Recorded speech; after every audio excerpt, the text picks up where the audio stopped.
சொல்லு. செயற்கை உரம் தான் நாங்கள் யூஸ் பண்ணிகிட்டு இருந்தோங்க. இப்போ வந்து நாங்கள் இயற்கைக்கு மாறலான்னு சொல்லி போட்டு 82 நானோடெக்கு கோல்டு இதெல்லாம் கொடுத்தாங்களுங்க.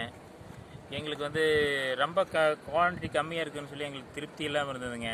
நாங்கள் வந்து பாதி காட்டுக்கு வந்து சரி செயற்கை உரமே கொடுக்கலான்னு சொல்லி போட்டு கொடுக்குற பார்த்திங்கன்னா அது நாங்கள் தண்ணியில் விட்றப்ப பார்த்திங்கன்னா அது எங்களுக்கு திருப்தியாக இருக்குதுங்க. இது பார்த்திங்கன்னா ரொம்ப இன்னமும் தண்ணி பச்சை தண்ணி ஓடுற மாதிரி தெரியுதுங்க.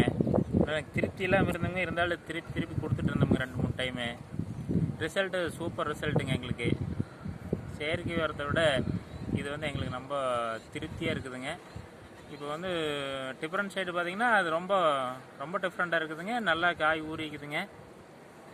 ரேட்டு வைஸில் பார்த்திங்கன்னா எங்களுக்கு இது அதை விட இது பார்த்திங்கன்னா எங்களுக்கு சீப்பாகவும் பெட்டராக இருக்குதுங்க.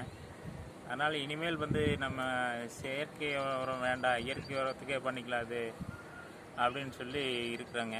காய் நல்லா ஊறிக்குதுங்க. அடுத்தது பண்ணுறப்போ இதையே ஃபாலோ பண்ணலான்ட்டு இருக்கிறோமுங்க. அடுத்து தக்காளி மிளகாய் எல்லாத்துக்கும் இதையே ஃபாலோ பண்ணலான்ட்டு.